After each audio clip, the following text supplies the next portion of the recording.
Saudi Arabia has become a hostage of its own military campaign in Yemen. The kingdom suffers from both its own inability to achieve a military victory in the conflict and regular losses from the retaliatory actions of the Houthis. At the same time, the Saudi leadership has no opportunity to withdraw from the conflict and abandon its proxies there because this will undermine its already shaky position in the region and cause a wide-scale political crisis inside Saudi Arabia itself. The impact from such a crisis will be especially devastating. Over the past years, the kingdom has been passing through turbulent times due to the economy slowing down and the acute struggle for power within the Saudi elites. In 2020, with the global economic crisis and the COVID-19 outbreak, the situation inside Saudi Arabia became even more complicated. On July 13th, the Houthis announced that they had conducted a new combined missile and drone strike on targets inside the kingdom.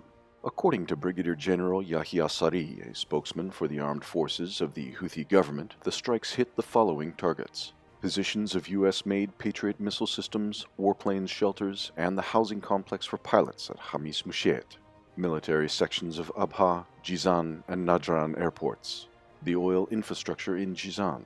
Additionally, Brigadier General Sari said that missiles and drones hit the Saudi-operated Tadouin camp in the Yemeni province of Marib during the meeting between Saudi officers and leaders of Saudi-backed forces.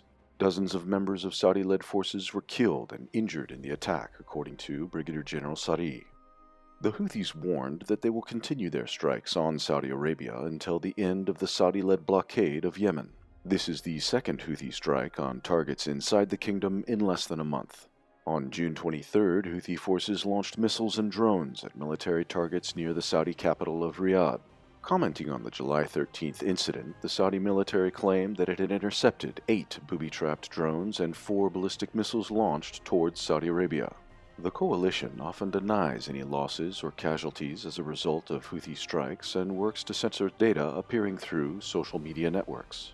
However, results of the previous Houthi strikes and the success rate of Patriot missile systems deployed in Saudi Arabia are a sign that this statement may be an ordinary attempt to cover yet another military failure. On July 1st, Saudi Arabia announced the start of a new air bombing campaign to neutralize and destroy the offensive capabilities of the Houthis, first of all its missile and drone arsenal.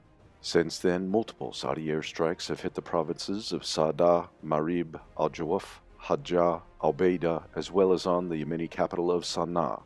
Many of the hit targets were located in urban areas. The Saudi coalition provided few details regarding the targets destroyed. On July 2nd, Colonel Turki al-Maliki, a spokesman for the coalition, declared that the first round of airstrikes destroyed ballistic missile and drone storage facilities, assembly workshops, and communication stations of the Houthis.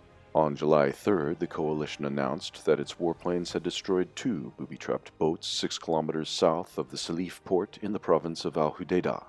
The Houthis slammed Saudi claims as propaganda, claiming that most of the bombed targets were civilian ones. In particular, Brigadier General Sadi said that the July 3rd strike hit fishing boats and a salt factory.